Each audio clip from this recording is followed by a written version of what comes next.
Saved on Phantom Canyon Road. Take a giant step. I thought about Colorado when Michael Nesmith died. In the summer of '89, in a sanitized version of Kerouac's On the Road, my friends and I blazed west as Roman candles from South Jersey. I was just 20, a loudmouth Yankee. A black Nissan 200SX was packed with supplies, sleeping bags, food, a Coleman stove, and enough music mixes to circumnavigate the cosmos. That damn roof rack had a mind of its own, trying to escape. Did the music vibrate the rack too much? Daydream believers. I was the Indy 500 driver. For the legroom, Steve sat as the co-pilot. Alec, chilling in the back with the sleeping bags, would speak about music trivia. We all went to high school together. This Kerouac translation contained no meth, Mexican prostitutes, or gay sex, or any sex. Just music, writing, and laughs. We were young, unattached, in college. The road was calling. At one point, devilish marmots on Long's Peak wanted to consume us. Then, in July, it started snowing. That infamous road still beckons. Phantom Canyon Road. The Monkees were a trio on repeat. Lou Reed's New York had just come out. We also sang the hell out of Simon and Garfunkel. What's better than playing America, but singing and actually looking for America? Was there a stranger trio in music? A stranger trio in that Nissan?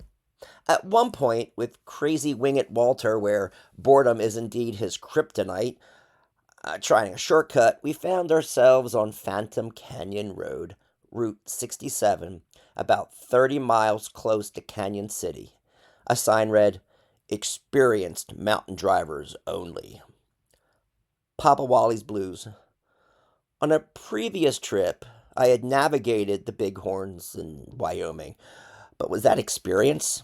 I looked at Steve. He looked at me. Ahead, no paved road, just a gorgeous road. With no disrespect to our Garden State, New Jersey, our tallest peaks are trash dumps. I yelled, "Giddy up." Two cars could have passed with a mutual consent agreement, permissible contact. There was trouble with that roof rack. Black and metallic, flimsy and cheap, it was a survivor from a Florida trip in Mom's beat-up Datsun in 1983. We only lost one sleeping bag, no sister or brother. The roof rack started edging down the front window. Steve, a big guy, climbed through the window, sat on the frame, and pulled hard on the defiant thing. Was it bent on suicide? He settled the thing, reattaching with rope. We didn't stop. We were in the middle of the road, all dusty and red and as hot as Davy Jones. Getting out may have caused a fall into the ravine. We shook, rocked, and rolled. And what's funny about this? Well, we survived, singing the Monkees. What were we doing hanging around? That became the catchphrase. Whenever trouble swirled or the tent blew off a mountain and I had to trek across tundra to Walmart for a broom to use as a tent pole, or those damn marmots attacked us for Snickers, one would ask, what are we doing hanging around? Growing up with the Monkees on reruns got me through Phantom Canyon Road and bailing out in Kansas with a tornado warning. Steve still speaks fondly of that trip. Rafting the Arkansas, Valley of the Gods, the cliff dwellings, the crazy truckers at rest stops, the hike to Long's Peak, and straddling the Continental Divide. But I took risk. Stupid risk, really. Pleasant Valley Sundays. We were sitting at Denny's in Colorado Springs, just hanging around.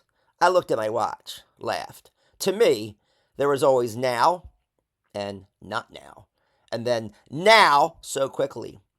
What are we doing? I got to get back for work. So we drove 28 hours straight with music as our fuel that quelled any feuds until finally Steve drove through Missouri, and then I took the helm, and we finally docked in Hagerstown, Maryland for an overnight.